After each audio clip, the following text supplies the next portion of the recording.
Poucas bandas conseguiram marcar diferentes gerações e ainda causar comoção até hoje como o Red Hot. Porém, o que ninguém esperava aconteceu. No final de 2019, ele e a banda comunicaram a todos que a parceria estava de volta e que o então substituto Josh Klinghoffer estava saindo da banda para dar lugar ao John para essa que seria a sua terceira passagem pela banda. Todo mundo se empolgou, é claro, mas agora que já passou um tempinho, inclusive do lançamento do disco novo, dá para dizer que o Red Hot voltou mesmo a boa forma, ou a volta do John não mudou muita coisa? Se liga no vídeo de hoje que a gente vai falar um pouco mais sobre essa volta do John Frusciante.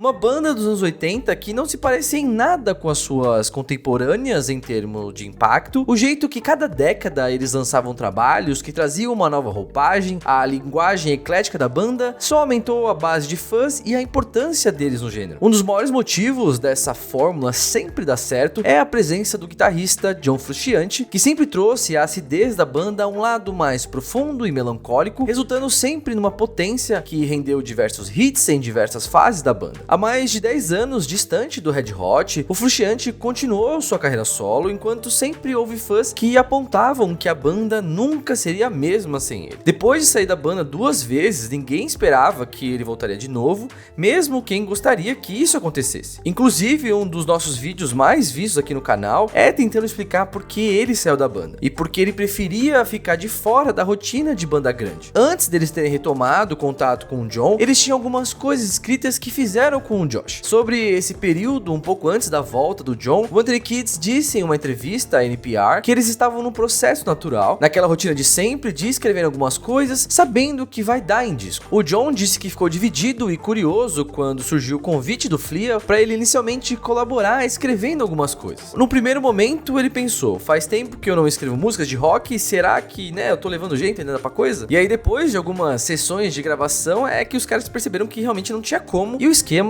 era o John realmente voltar pra banda. Até hoje tem algumas controvérsias sobre a real reação do Josh com a substituição, mas hoje ele tá de boa, já tá tocando com o Pearl Jam e tudo mais, então tá suave na nave. Pra ter uma opinião externa naquilo que eles estavam fazendo, eles enviaram esse material pro produtor, o Ricky Rubin, dar uma olhada. E ninguém melhor que ele mesmo pra sacar a parada, afinal foi ele quem produziu álbuns como Blood Sugar Sex Magik de 91 e o Stadium Arcadium de 2006. Então ele manja da química entre os caras. Sobre os primeiros ensaios, o Ricky Rubin disse que literalmente chorou ao ouvir como as coisas estavam soando. Pra ele, ver a banda em sua formação clássica, reunida de novo, foi algo que tocou ali emocionalmente e ele aceitou na hora produzir o disco. Como o rolê do Covid estourou bem quando eles estavam começando a ensaiar, eles tiveram que esperar um pouco e aproveitaram para escrever mais músicas durante o período. Ao voltarem aos trabalhos, todos concordaram que o ambiente perfeito seria o Shangri-La Studios, que é o próprio estúdio do Ricky Rubin que fica lá em Malibu, na Califórnia, bem a vibe deles mesmos.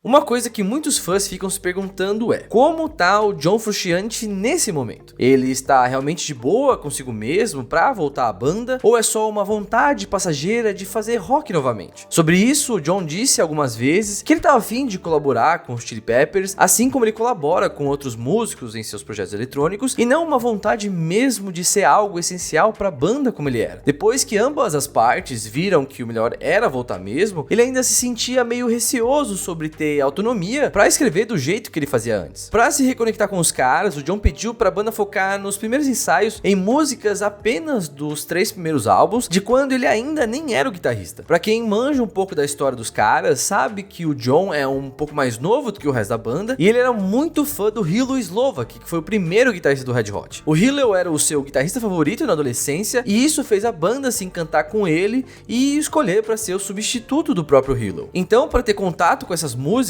do início da carreira da banda, era algo muito importante pro John, porque mesmo ele sendo um cara com uma bagagem enorme, cheio de experimentações, ele queria ter certeza de que ainda tinha uma conexão orgânica com o som do Red Hot. Então dá pra dizer que dentre as vezes que o John voltou pra banda, essa é que a gente tem mais informações de que ele tá se sentindo à vontade pra ter de volta a rotina de estar numa banda grande. Outra coisa também é que a própria banda mudou e hoje vive num ritmo bem diferente do que as outras passagens dele. Os caras vivem uma vida muito mais tranquila e a agenda de trabalho é bem mais espaçada, tanto que em 2020, quando eles tinham acabado de voltar pra banda, o John lançou mais um álbum solo de boa, mostrando que dá pra conciliar as duas coisas.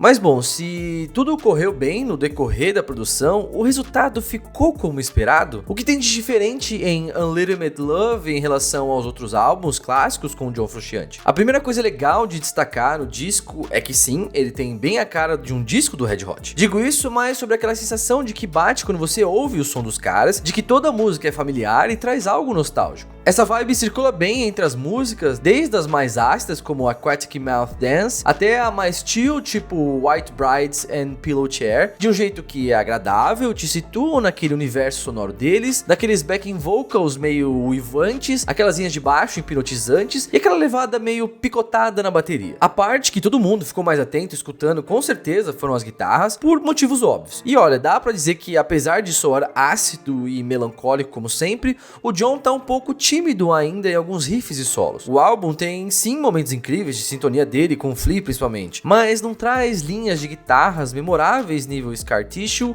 ou Under the Bridge. E eu sei, complicado comparar ele agora com ele no auge, mas essa comparação é inevitável. Então é normal que a galera espere um novo Californication da vida. Então o que o Unlimited Love tem de diferente desses clássicos é que apesar de não ter hits claros, ele é mais diverso, pega um pouco de tudo que deu certo nas passagens anteriores do Frusciante e traz uma roupagem mais equilibrada. O lado do rock alternativo não é tão distorcido e pesado, o lado mais funk não é tão dançante e psicodélico, e o lado pop é mais tranquilo e cadenciado. Em meio a essa sensação de conforto, o Anthony trouxe umas letras interessantes sobre reflexões deles sobre como foi crescer em Los Angeles, esse lugar que pode ser ensolarado e sombrio ao mesmo tempo. Nisso ele fala também sobre a relação dele com os caras da banda, com alguns amores perdidos e também com a passagem de tempo. Aquatic mountain is waiting for you. Aquatic mountain. Ainda sobre o processo de produção, Frusciante disse que ele e a banda tem mais de 50 músicas escritas e que por isso o álbum ficou nessa duração mais longa. Então, apesar deles terem acabado de soltar o Unlimited Love, eles já pensam em como aproveitar essas composições que ainda não foram trabalhadas. Pelo que a gente viu no disco, no momento, eles ainda estão muito confortáveis em trabalhar na fórmula Red Hot, sem grandes fugas do som que a galera imagina num disco deles, mas também fazendo isso de um jeito que eles se sintam minimamente desafiados. Antes de sair da banda pela segunda vez, o Frusciante disse que o álbum em que ele estava mais 100% bem foi o By The Way de 2002, mas que nesse álbum ele não se sentiu nada desafiado. É meio difícil, mas pode ser que no próximo trabalho a banda se sinta mais aberta a experimentar com as estéticas eletrônicas do John, meio que de forma mais superficial, afinal a banda sempre teve uma veia mais dançante e os trabalhos solos do John sempre foram um eletrônico mais experimental. Então trazer essa sonoridade para um lado mais funk no estilo Red Hot pode ser ali algo desafiador para os dois. Se até onde a gente sabe, o Frusciante realmente está comprometido com a banda novamente, então ele vai fazer o possível para deixar esse ambiente o mais criativo possível, porque a gente sabe que ele não se sustenta com ambições óbvias. Como a gente disse, o John queria nesse momento se conectar de novo com as raízes da banda, algo mais simples e básico, enquanto o Californication é a banda traduzindo essas raízes para ambições mais pop. Com certeza vai chegar o momento dessa terceira fase ter a sua representação pop também, vamos dizer assim. Ainda não sabe direito o que eles aproveitaram, o que eles descartaram daquilo que eles escreveram com o Josh